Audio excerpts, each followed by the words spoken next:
akangoma mvura yandiri kudai kai yemudziva chete ine muto haimboita draw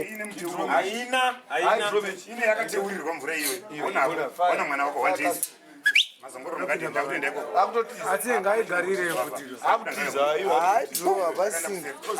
zvese ndakazverenga izvi zvese ndenda kuverenga vanozotaura zvekuti mukoma dzorei ndo ine wanzodambofa right ine ndikauya uku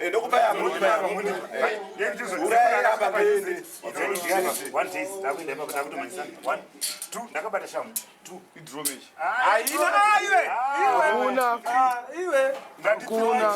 moto number 4 ini ndikamumanyisa akabvumaka ndiri kuverenga ndatirasvika patori chete rese edu 800 meters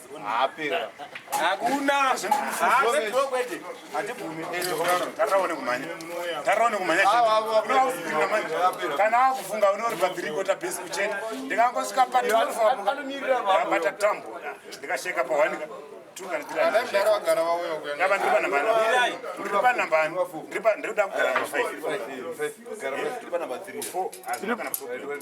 pressure 0 akomana icho anditi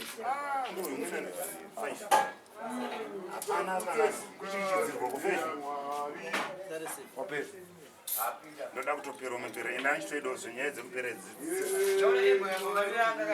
ndimuzondoita here akomana musatauredza izvozvo 7 sori yangu yakanaka singamboapangapona nekusura chezvandava kutoita zvekana pureaa ndisiri ndipona inda kutogara namba 8 dokutorarame kwacho kwaunenge watoita ipo 8 ngapedzi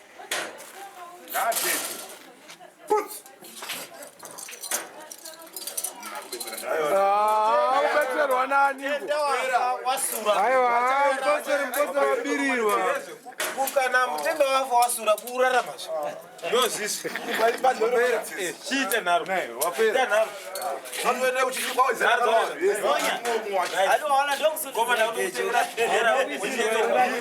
wakasungumuka kwena zvekuti wakataura zai basa resewo unoshandiraniwo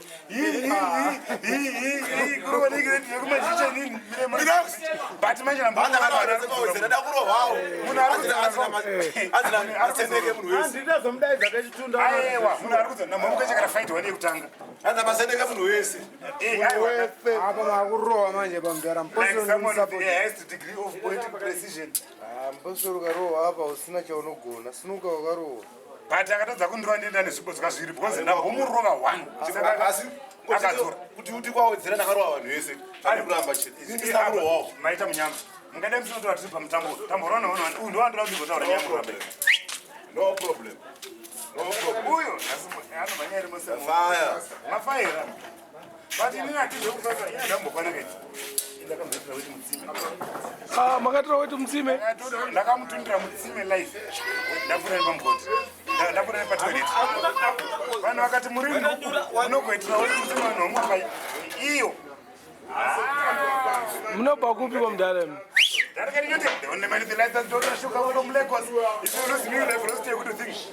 ndakwenda kunobuda chomundani apa igaro zekuti menze mudziri munapi handisi kunyara kaiti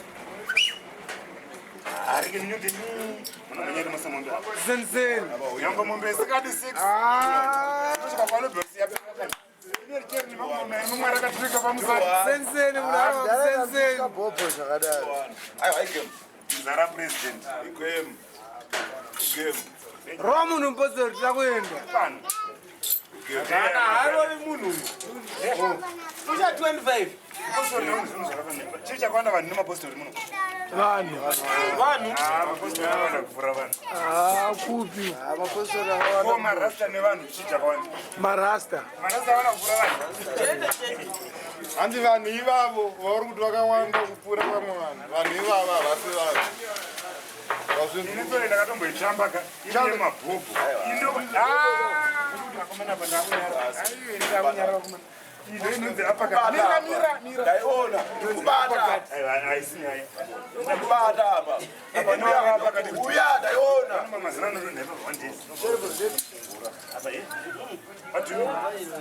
iro rakaipa chikairo yakaipisisa Hari kan Newton. Ndabene keleza ndora chuka pa Lagos. Bodi nosunga ito. Mazunguru mukati. Ngai memungondi bata pango ne tuzongorora here. Chinoche kwa mutaro kuchona wakati. Mungondi bata pango ne Zvavanoita kwedu kana uchinge wagona kwedu vamwe vanobheja hwai kwedu vamwe vanokanda mbudzi kwedu vamwe vanobheja hwaya kana zva sori ngoma inosimba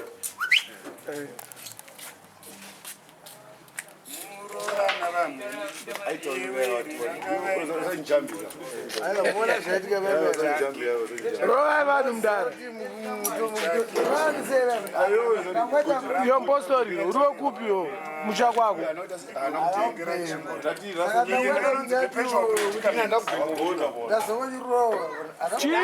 inoti chii from inside ndakambata apakapa ndenda kuzati aibvunza manje mubvunzo handana ida kubatai woridzira manje chamboku panapo iye kuti akuregera uchirova anenge achimbotamba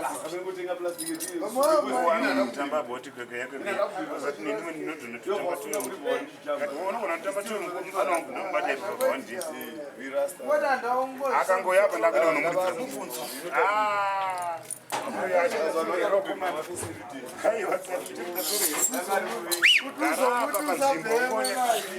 Postor anotaurisa mani. Paunotaurisa postor. Wanzo wakapostor. Ndoro kubana pana bonzo. Kuzi. Rabo chelo. Ndoro kubana mani. Kuzi. Kawan. Ishesha wani munhu anomura nyuchi masikati asina kupfeka hembe asizinga muru. Namakanga nyuchi mune muchatamba idegere apa muchatambi soro kapa. ana makanga nyuchi Yes. zvinorei chizvo Munhu akaipisisa. Yes. Very dangerous. Very dangerous person makanga nyuchika. Nyuchi yadzikangangwe. Asi manje Kakanga nyuchi. ndizvisiyei Yes. Matsosi hapo. Gara pasi. asi manje nyuchi dziri kuonesa dzedzika idzi kuti udzikange unofanira kutanga wadziomora pane padzinoungana pamukoko Saka chichi unozodzigumira ini ndati ndinoomora nyuchi dzika masikati kwakachena ndakapisa hembe but Ayo postor ibva pana pa ino. anenge atora chinechi chinodzi chii Asana. ndiri sapoti yampostori madzibaba rovai vanhu tiende Postor atambe mani. anogona anogona Agone. Aiwa. mpostori ndewangu mani madzibaba Ande pana po. Mira mukazipira 2 minutes. azvitana kwabirira Mira 2 minutes mukazi. kuzobirira magrade angu ekumajeshi Ya ndati 2 minutes anditobe ndati 10 minutes. postori animamona avhura Ndine bike kusvika manje chimba 20. fana uchisoni bhutsi Basara 2 minutes. Ndoro. Aiwa mira. ramunhu Ndasvika usiku no. hanza handizozvaindatotinoona vaimona Tomgarira alitamba swa. Mira woni ndasvika usiku cheteka. ndifiriri padhuze vanamaenderasa ndotosvika kuva mulagos apa gavaurizwanyura tarisa ground ndakazopfuura ndochinoona kasvika Awo chitengesa masaga here. saka ndakusvika here kana ida kusvika kuuz direction hamuioni here neni takadai Totora kwa. Augona ita Uitengesa masaga wotaura tokwasika kuUZ. chamusingatozivi manje vanhu vanosvika vauz vanosvika nemamishenzi akasiyana umwana akatosvika vauz but ukatomubvunza robotics haadzizive but akasvika pauz akapezhera iwewe umwe kutomutaurira kuti can you define philosophy Iwe. havagoni sakasvika Aiwa but iwoga. Hakuna dina. Apa hapo ndo Utaurisa. Chamboro chilipo. semunhu ari kugona Anotaurisa. Unotaurisa. Utaurisa iwe. saka pauz tinenda Chibva pana. Waitengesa masaga. Wakamira. mpindire samuti bharanzi postori bharanzi Balance. Dinga msaga. Ana chari kutongoita, ana chari kutotanga apa. All right. Silence in court. One apostle wanzi uri dinga nekuti tori ya after 2468 intine 2468 saka tori ine yakada kukubata ndikada kumuti usikunzveta anondita sei Chitamba kusawanza mashoko kana kuti ndisandinga ndikumita sikunzveta atiti zvese kutamba zvinhu zvechibhora Usazokera mashure mposoro unataka mari kai. ona tori dzakaungana kanya uyo mwana wako nasi zvakana pangu izvazvimbokona zvinhu ndapenda ranga munhu ndichauya ikoko baba ndichauya ikoko baba Chauya ikoko. Chauya ikoko baba. Chauya ikoko. Iko baba. Chauya ikoko. Chauya ikoko. Wachaka Chauya ikoko. wachatamba Uya. tamba apa wachaka Chauya ikoko. ikoko baba tamba ikoko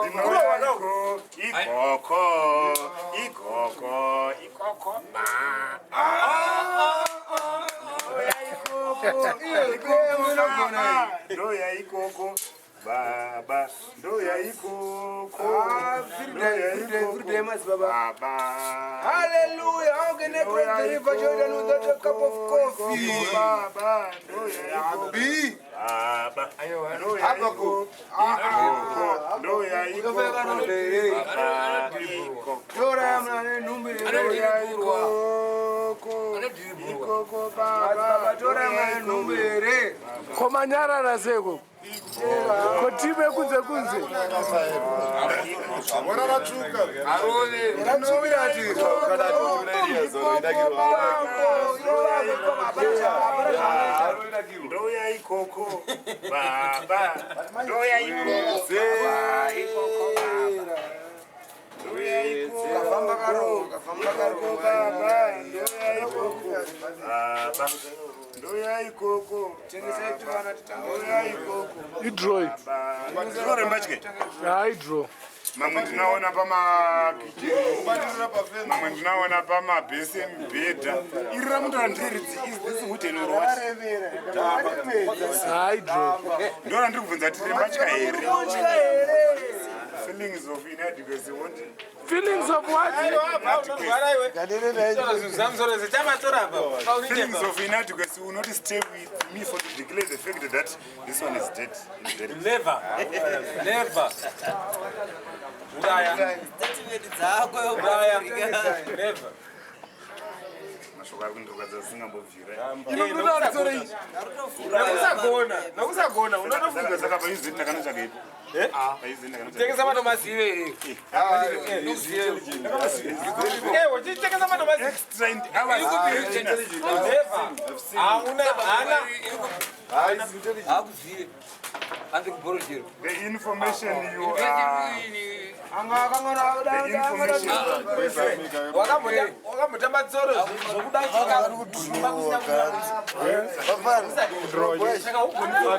Manje ndakazviita manje. Ndeida kubai mukana. Ndakazviita manje. Security Zurich Azania kwese ndakasvika. Mdara kunyema wasika uzuriki wewe. Ndakabatisa. Ndakasvika security. Zurich ndikasvika futi. Azania ndikasvika zve. dawe chitei. Akomana. Ndichibate basa. Ikoko baba.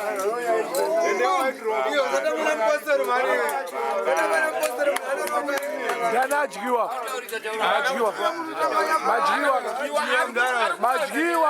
Madyiwa. Ari kuwanza nyaya. Anowanza sasa. Wakomana Serious. Tamba tsore. bombs. Mukura kwese kai. Bomusenze kuti atakaita. Kana mukave kumbe. Ini. Yes. Ukone tsore. But ndichimbospela ningia yapangawana unyatsenzi. Naye. The spell. Wait. No, the divine it. How? Anenge achingotaura. Pamwe zvine zvazvino. No, it's meaningless. Ngavatudze. Nay. Kotadza ikamudhara. What is the megalonome? No, it's meaningless word.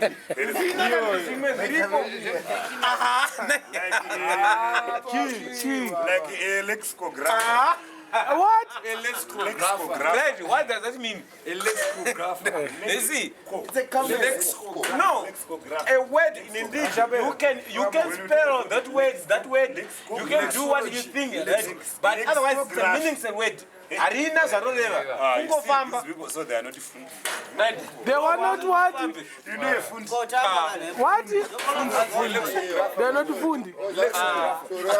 The correct word. Lexicograph. Ana fundi. Fundi. Haisi shona. Is a well-learned person. That's fetishistic.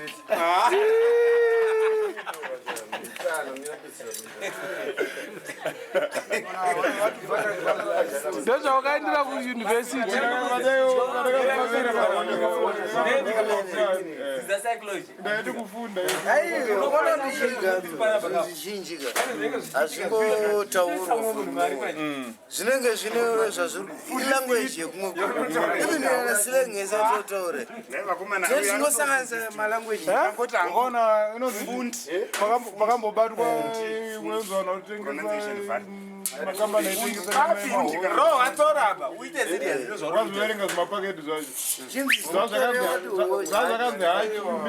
nemwe language Yakanzi hachi. Hosimiti yatengeswa kuFrance mapaketi acho. Isusu kunototi mahachi pamwe ishoni. imwe language amalanguages anasangana vanhu vaiti kuchenjera, chona vakomana. Aita sei? Vakomana tarewo 1 2 3 4 5.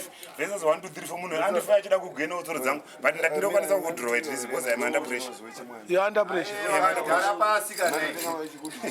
Iwe ya draw hatichangisa. Uri hade ukaka. Basi kuti one day kuti akudzosere manje ka akudzosere pane zvasiri kuda gomba ndiri kumbata iro ndombata one days kunyeba manje since when did the professional people became Vara komndara uyakuno vara komndara. What? Vara ko. you know mendacious Ira ndikuya ntumbi. mendacious What does that mean? No, vana matavire munoshupa zvibereki. Vana matavire usakuere makomba Ndakanonokarera 4 minutes. Ndakanonokarera 4 minutes. vana matavire kudai sopire vana matavire munowana zvitotonaka tochito ontological species of identical chamunorwa proximity hanzi muri kunyeba ine ndinoona kuti these people saka uya yakazongonyora hanzi they are aggressive endangered just of egotism and metabolism vanhu vakati mutora munomborevei chamunorwa ndozvaanoita chamunorwa aita sekuti unotoona uchiona zvinhu zvakawanda Anonzi matamba. nai utarisa zvinhu zvisina basa rese Kunzi matamba vaudza kuti ndatichi. Kanzi ticha mati ndini makafunda. Haina kuisirwa here. usawedzera usawedzera charovana 4-4 charovana 4-4 usawedzera ine 8 muground charovana 4-4 pane akagenwera vakomana ona indita 5 pano dzipinga muground ndine 4 ona 1 2 3 4 5 6 7 8 dzako kana 1 2 3 4 5 6 7 8 tamba kana usani 25 dzako chiyo chitamba asi muroko mune 4 toni tamba vhura ibodai Adamborero ka statement kechirungu. Roera kaspunga statement. Mutuke nechirungu. tamba timboona Mutuke nechirungu. Vachiwa. kumutuka Mutuke nechirungu. nenga mpupu Nika mpupu. moronic Nika mpupu. Nika mpupu. urutambe a relic of antiquity A relic of antiquity. Wazi nika mpupu yo isenge jumping Judas. uitamba unpalatable Unpalatable. Yeah. Romu nombozo takwenda. excommunicated. Haufi wakapinda zvonofungidzira zase. Nokuti iri susu tisi takatamba takatamba zvinhu izvi. Kozuru ningo nofamba fast. atanga nyaya Kutamba nemunhu asina goni. Serious. Namai ndotobva. Nobva.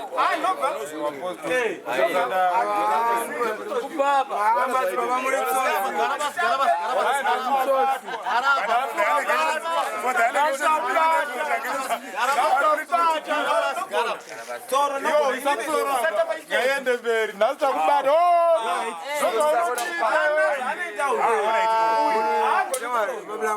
Shawada Zamada General Dila. Ndoziziva ini. Haagoni tsoro. Haagoni tsoro. Isinoona tsoro isiso. Kwenda apa. Mupeka statement. Waona nenyama zizi. Waona. Haagoni uyu. Agone. Muri pano here. Nyamashisho yarapo. Taura chachete. Ari kuita sei? Kwenda apa. Kwenda apa. Tena ndimakandira mai. Computer. Nagone tsoro manje.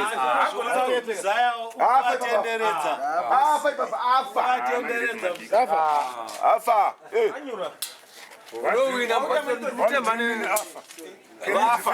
Can you defend the word afa? Mwana voka na kuona. Hata kuzoa kuti shone kuti afa zvinoreve.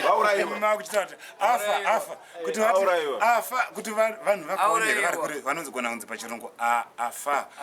Vanogona kusenza ipapo. Uchiti afa. Wozofana uchiti kurapira yake yapera. Akapera concentration so. Iye kwamunzi yapera iyoyi. Ondori yapera Ndio itira wait. Era zimu. Fire kuramba kai. Mafa. Mauraiwa. Mauraiwa. Computer. Para promote. Muromo chete. But ndine na mai. Dzine nalo. Muroende ka statement ke churu. The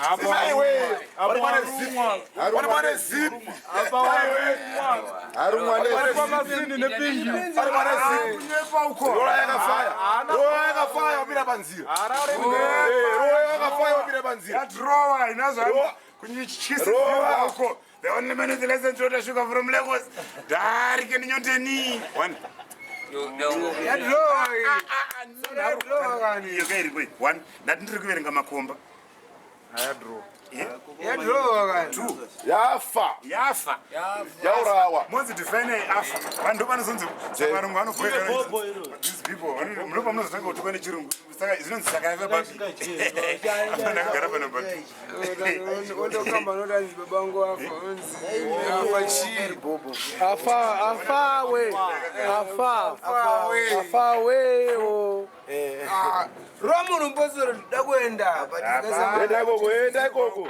Ana achiregedza mainland ndochibata manje mains 5. Yendikangobata mains ka. Dzese ndomukepera 6.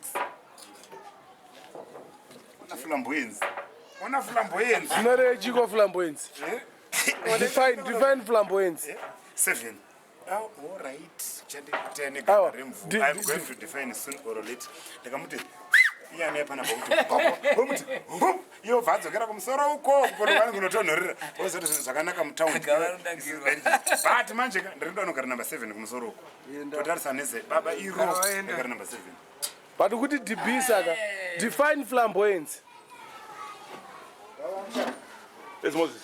Mawaya arunguya. Computer hapana. Contemplating about the hour give you the answer soon or late. Timonaka t-shirt renyengo. Varungu havazivi kuti zviri koka kuno kuizvi. Chii t-shirt yenyu? Ndeisaini German Hitler ka. But kuno kuipeka. Sinoza wakapeka kwa America ubude mumba. Especially uri mboy unogona kutoitwa wasitati. You are not my boy ndo akavengwa na Hitler nemaJews. But andifungoti akambovenga mboyi. But marungu akavenga maboyi vanopfeka iyoyo. Saka mimi chitaura kuti defense yenyu iri papi papa. Tongoti amabhobho ese. Makapeka ipa mukuziva zvamakapeka. Wakutora marata. Uya uinterview. It's a legal move. This one is a legal move. This one is illegal. Dara uno dipisa wanu. Define flamboyance. Yeah, I've been busy meditating about it. Define it.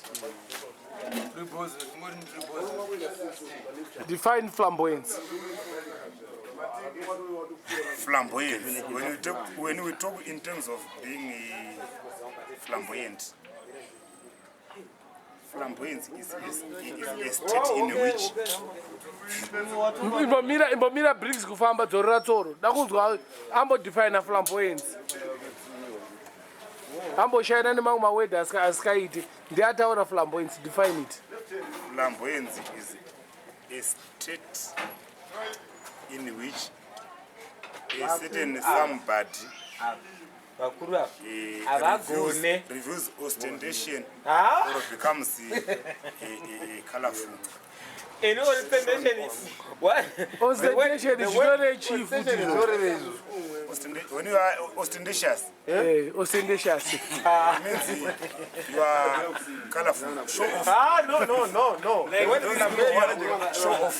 The word flamboyant can show off. Murimi rwama kuonererwa. Ukamuna zvinoita vanhu kana chitamba bhora, players anotamba bhora aya. Ava vanhu kana bhora richibva uko. Like zvakamboita okocha ostentatious vanofundisa. Inda iwe ndichiriona. Bhora rakatodzingisa.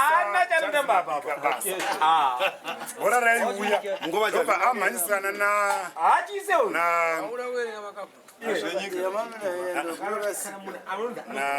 anzani wedu mufano kocha jeje okocha pakapedzera kutomba bhora rei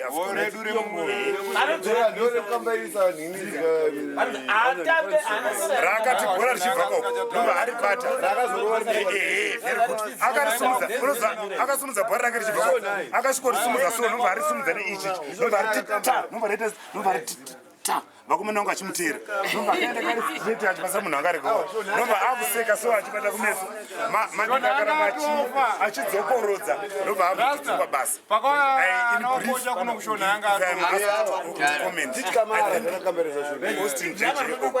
okocha was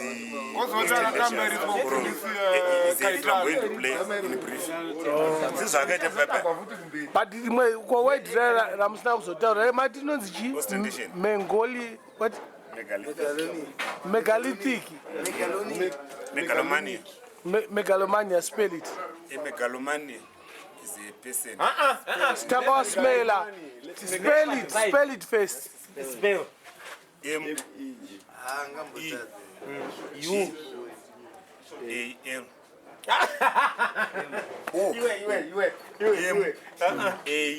M-A-N-I-A. It's megalomania. I'm not worried about this bed like chippings. It's megalomania. And what does that mean? That is a person. It's a type of a person.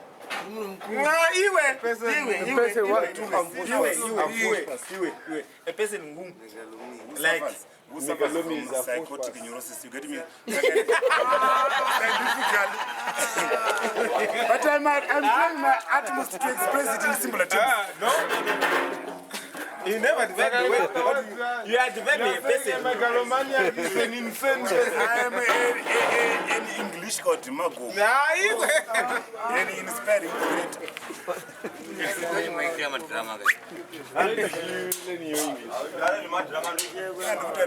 Wakaenda kuuse it. But I told people, apa kumusha munhu afudza mombo afudza budzu. when some of my students whom I taught to pass, When did you? Temporary teaching. not temporary teaching as such, but I was. It was temporary. When did you? When was that? Who failed When was that? English O level. When was that? Science, geography. When? but my students passed Answer the question. par When? excellence. When? What year? 2004, 2005. Saka 2004 we won. Where were you teaching? Where were you teaching? Extra lessons. Where were you? Where? Une makore mangani komuniyo? I'm at 40. Ah, wada kuzvikudza manje uri mwana mbiri. What years yipi? Yipi? Again before here. Again before. Anonyeba kamuntu. But since when did the professional people became to be labeled malicious ones? What? Professional people what? You think a professional person can be malicious as well? A malicious person is certain somebody who is fond of but this information I am trying to Mira. Iyo zvari kufunga zvisizvo zvichabuda apa manje. this information I am delivering is valid. But to my surprise, you find people saying, Aiwa. Atambi uyu. what do you mean? Ana. Ndobuda bomba. Iripi? Iro nyoro iro. Ndobuda nyoro ndakambokwane. Noribuda iwe it must take. I see. Ndatori shi. Unongetsaka rezviyere vantu. Unongetsaka rezviyere kungana tiri munga mukongo. Kaneyo panosungwa umbo. Nabasa nazo zvani kuchichidzirwa. Zvakeno. Very strong. Inenge yabva yo. Yani inenge yabva. Ukaja kuona. Waona. Isisina bombo. Poza ndasvika kubobo. Aona bora gava. Aona bora bora. Aya madzibaba mazhinochi. Aona bora. Sapota zvitura shoma. Unoona mbaka Ezva ndikaziva. Again I can't skuramba. It's a great dig again. But inongodro. inodruwa. Yes. Ndodro. Sure. Wakambona kuti Sandisa gurundure mari. ndati mukadzi kana wakamunyenga kana kuitira mwana akangofanana newe akakuramba wakamubata wakamurepa futi kanongona chimwana chakangofanana newe iso rienda kuisa fosi kunge munodzosa kana ukamurepa chimwana chinongofanana newe. but mwana Kana kupa chida chimwana chinongofanana newe. waona manje zvinosvitika panyaya yedu yemajinzi jinzi ndokona kundomba kumepfurira yebhayolo chimbichana Awa ndati ndo zvamaita. Wafa. ndomba kumepfurira here bhayolo chimbichana Aina drop. kumepfurira here bhayolo chimbichana Aina drop. Buda bobo first. Buda bobo. Ena no buda mabobo. ndati ndomba kumepfurira here bhayolo chimbichana Mefurai. kana mwana achiberekwa Ah, nechichona. because vanhu havanzwisisi vanobva machitanzi munonyepa zvichitaura zvemuchirungu hanzi 2 3 ndabugara pana anditi ati 3 imi ndima Iwe. Vumba mire kationa. ndati 3 Bricks enda kono. ndati 3 Kana enda pakati apa. Up. Yepa up. 4 panapa anditi Funga fast. Wanyura. kutamba unoti ndingaenda weiko ke nongoendezogara Chisa main line. Some main line. Some main line bricks. Hambokarara. F ndakaenda zvangu kupolokwani Kunotonhorera. kunotonhorera nokupurura ipapa uchenjera Mira. Oro watrika. Isap. Mira. Isap man bricks. Bricks type up. Mira. Toro iyawo ya. Ungapiwa. Mbe hapa. Sitabo. Chete. nokupurura mufana Udarowa nechekuseri. mukandikutsirira zviri nani Aiwa. Ndosada kuti mira. Tida kunzwa kaya yako biology. Tamba biology. Tida mbodzima. Timonzwa nyaya yebiology. zvandokudza vakomana information inenge ine link biology andoda kumepfurira muchidimbu chekuti kana mwana achiberekwa hanzi when a male sex cell and a female sex cell meet soon after that a zygote is formed that later develops to an embryo ndo makuriro atinoita ndo patinobva ipapo apapo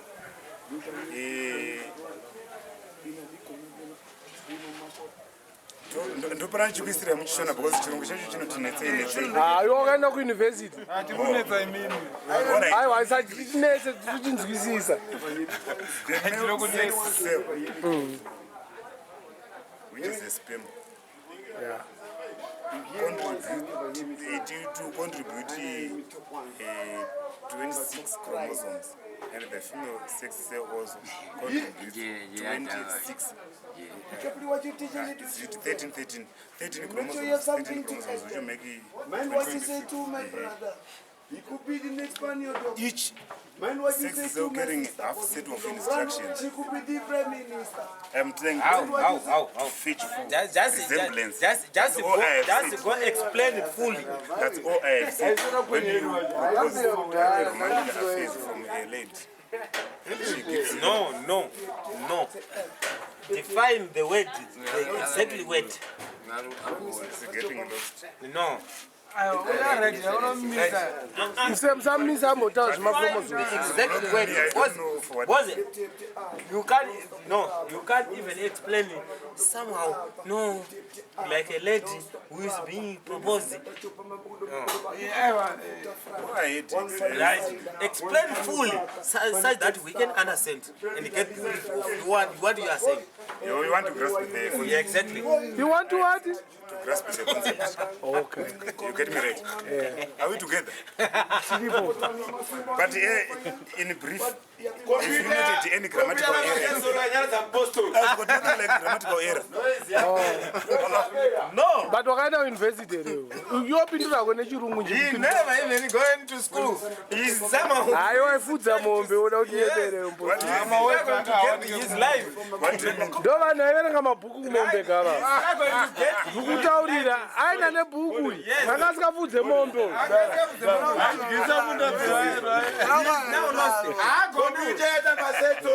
munhu aiverenga bhuku anga asikafudze mombe Adyisa mutadzi wayo nani.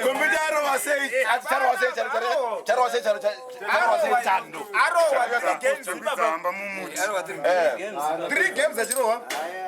Ndikamurova ndini? Akaramba. mbavha kazi haasi mupostori futi haasi kuno Hands are who's dream postori kani. uchinwa skati Saka ndampostori by Guy. uchinwa skati Ndampostori by Guy.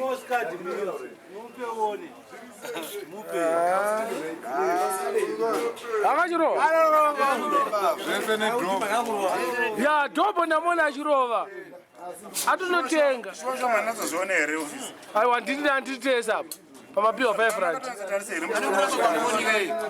handiti mamutsvaga bepa ndakauya kuseruka here mudaye Ndiani akachidaro.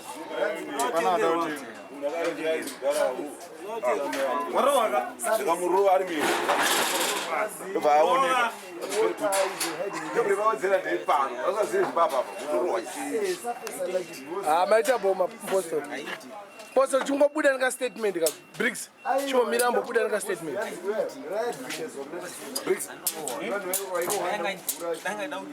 Yasorenga tsoro mufana. Anotiza mupostori. Unoti mupostori ndi Andiza kuti ase. Chiwana baba. Chiwana baba. Notiza kuti wana baba. Tinomanyisana zingaiti pandito baba. Vanomanyisana zingaiti baba. Tikazopedzera takutonakidzwa zvetinezerei. adosvika mupostori. Wanyura. Mira ngatone big store. Inopedzera yakutinakidza tsuro iyi vakomana. Mupostori ndamutemba ini. Tsuro inopedzera yakutinakidza ichi. Iyo. Ndrovhu Dzinoramba kunzi yapera tsuro iri. Iyo. Wamahara. saka Atongende ku state house. Tinonetsana zisingabviri. Iyo. Tengesa futi. Ayo mwana wako. Iyo. Watambira ikoko. Dostana mugati inoata. Ari kiri kiri. Lagos. Vakomana aiwa. Aiwa uri kuno. ndana chingobuda nekastatement kati akubuda takubuda mukamera Out of all that we have said, I think some have grasped something but some couldn't comprehend. But out of all those who have got the capability to get me correct, I want to comment. At school they used to give us done. Chivamusireta apedza kutaura. But in brief, I can say, for you to get the sense of this gentleman, no wonder why they say ontological species of identical image, conglomerate in froze proximity, the froze proximityness. That is where the answer is. Meaning? I need to not go ahead. I think it's over. No. It's not for me to divulge. Go and ask your English teacher. Right. Zvoraudi zvinhu zvakangofanira kuti chinhu chakangoyaselezwa chichangoti chiri pachiri papo chisina zvinotomboita kana froze something chakangodai chiri pachiri uchaitei Wasekaka. Mtauriri. chii something which is froze something chingori kinhikiso chakangodai so froze exhibit zati chii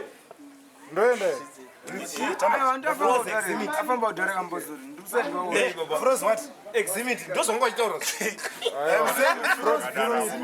froze exhibit right taura straight proximity zvati chii Next to something. Habitual proximity. Next to something. next to something exactly right but according his unogara uchingotarisa unonga uchifungidzira kuti nangu mberi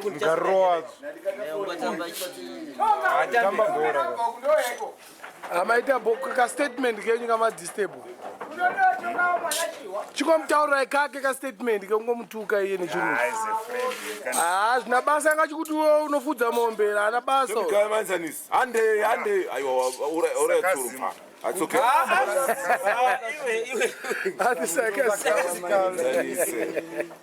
Sarcastic language. aiwa saka ndokutiwo right inoita kuti bachelor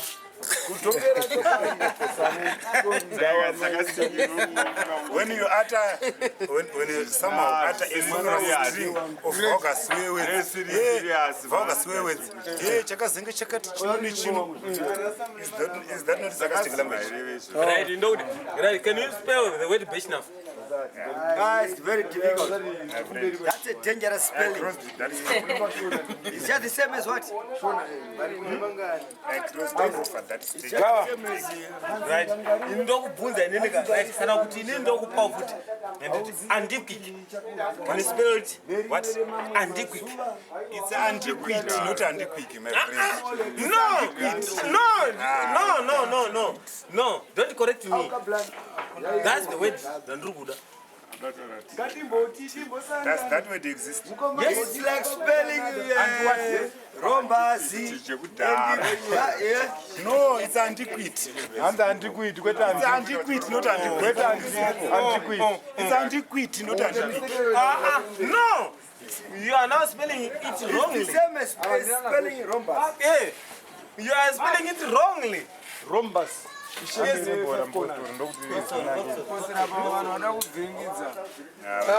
Ndara uya kuti hauna kuenda kuchikoro. Iye achitadza kudifena. Can we spell gigantic? Wait, I'm coming. Right? Can you spell Cannot even gigantic? pronounce antiquity. No. Antiquity. Something that reminds of. My friend, that's reminding me of my father's house Right. in Mozambique. Exactly. That house But he's saying was called. It's not That house was called. No. Give me minutes. Yes. That house was called pyramid. He built it by himself. With everything. Heat level, height level, sail level, with everything. In brief, can you define antiquity? Okay. Built that house to roof standards. You are not asking us. Antiquity, yes. It was that house was. manje minute yacho zvinova zvapera guys. My friend, that house was roof Go ahead. standard, and it was called pyramid. It was just like this. I want to. That is, was not a it was. picture, my father. It was rather It was a a cashier. Remshago Empire, something of that sort. When you are asked to define antiquity, it's something that is to remind us of the past. Antiquity. Yes, that's the word. Not. But not antiquity. No. You are defining it wrong. Saka ndani asina kuenda kuchikoro pakati. Naenda kuchikoro. My dear friend. He standard 6 iwe wakaenda kuuniversity. But I love him like that. We all naenda kuchikoro. Because it's a hard nut to crack. Very notorious. Yes. Not by nature. Maita bobo. Iwe tarara dotwa muri kuitika uko. Furunyu ndakafonyera kusara kunozvidero zvandiri kuita. Mari yacho tora zoisi munhu. Gara watodya kudhara kana wadya kwanonzi mari yekuti ndatodya kuti Antiquity short, you know what? It means old but valuable. Yes. Exactly. when I say You take me something very, that remains, You're right. remind You us can of take the me past. that I'm For very example, old, but at least for example, we've got Great Zimbabwe there. Antiquity. Yeah. Gawa. You have got Great Zimbabwe. What does it? You see. What does That's what you're saying. What does Great Zimbabwe remind us? It reminds us of the past. It's like the fallen Babylon. Ukarutaura nyaya ukatombopedza nyaya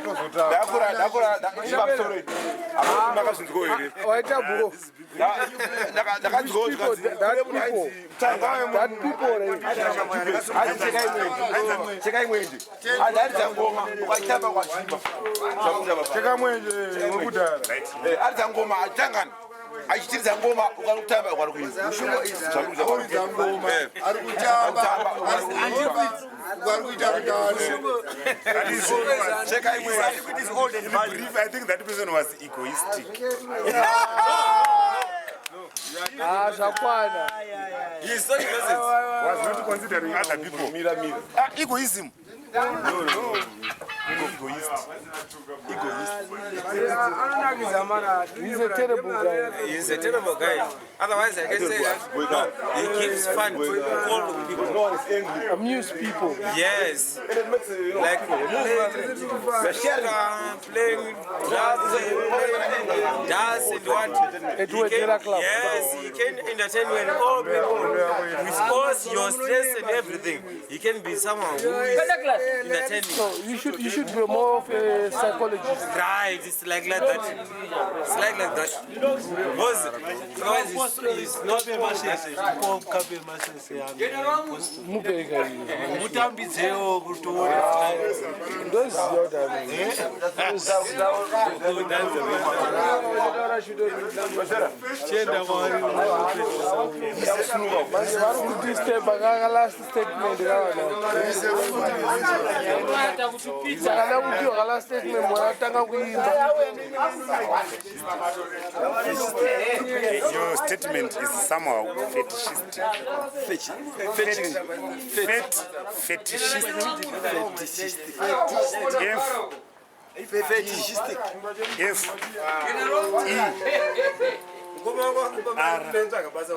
What does it mean?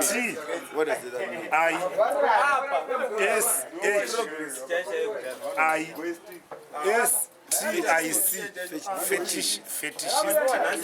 Fetishistic. Zvire chidzo. What does that mean? Something to be worshipped about. It's great. When you release the information, it's valuable to me. You can say that again. Fetishistic. But Fetishistic is something to worship. chivapeka last statement kadisturba nevana. You see, these people, Vapeka statement katidzime video ino. all they need to know is that I am just a maestro. What? Maestro. Maestro. The maestro is something is If you're a maestro, you are. Maroa netuma statements gawa nemudharo. Unyepero. Good. You are maestro. Unyepero nemudharo zvanotaura. No, it's not like. Good. Ndaro yaasikunyeba. Anoti mawedzi angari mupostori muzi. Anoti mawedzi twake. Twakamaka. Good. Hapana nokuchallenge music. Nobody can challenge you. Uyu mudhara ika pane mawedzi akamaka. Akaita bhaibheri. Chibhebhi chemunhu chikatosvika anochibhaisa zvokuti Music yaunayo. politically into your stomach. Saka mudhara munomuona sei? Momira. Ubi. Uyu. Uyu manje kati chimutora isisuka paupenyu hwekuraramaka. Munhu akangofanana nokuti daiso. Takatorawo kuti kakaisawo pakufudza kumombe kumusha uko. Anokwanisa kuinda tena vanhu. Vachifara, vachiita sei? Handiti. Asi ari munhu manje ka ane chikoro chiripo mbichana. Chikoro chiripo Chisenzisa. chikoro chiripo aiwa. It's like this is unique. This Mwangari mfundisi akabata mukadzi wemunhu vasamba echifundisa you never know. aiwa kana kumusha kanokwanisa kuita zvachifadza vanhu ka vamwana vanokwanisa Mabhiringidza vari pabasa mapepa akutotora saka munhu iyoyo kudzidza akadzidza but pane chiri kuitika kuti anga asingaite zvaafanira ane zvaakaiwe nemweya pachiprofita pane mashoko makuru pane mashoko akamaka Pane mashoko akamaka. Because ukaenda naye kutaura 10 more after iyawo asisina. Akanobvunzwa Samuel anongotaura mashoko ese ataura panapa. Ndo ake. ndozandiri kutaura aripo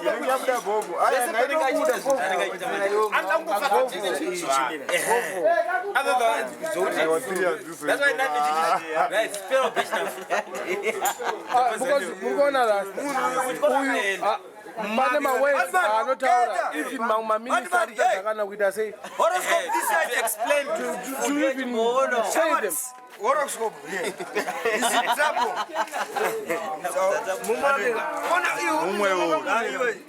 Umwe wauya nehoroscope. Pinda. Akukuira manje.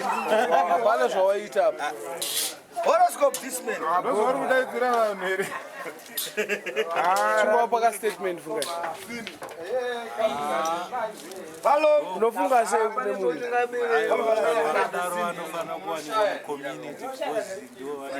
Aiwa kana aiwa utinye chirema vanhu. Aiwa mubharire kudai. Aiwa chirema vanhu musadaro. Sevanhu vakadzidza kudhara. But isimpana kwatiri. Wakati akadzidza kudhara ane 40 years. Yo una 46. Anonyeba anaka statement. Aiwa chakanakira. Munhu wekuti vanhu vachatobva. Vanhu rito munhu. Look this man. Atombodzorera vanhu mumabhuku saka munhu akapenga. Kozi ukaona munhu wekuti anotaura imwe gibberish yekuti unotoda umbonoti mwanyanyomuitisa nhau. Come around, nobody roll 5 notes. Come around. Ndamorowa neblood.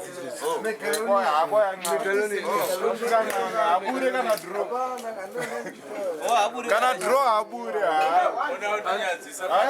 But manje ane maplati manje.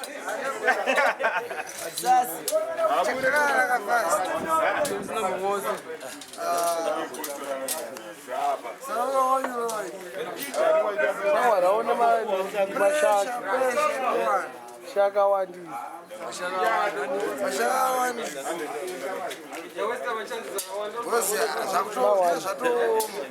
Ibo boys.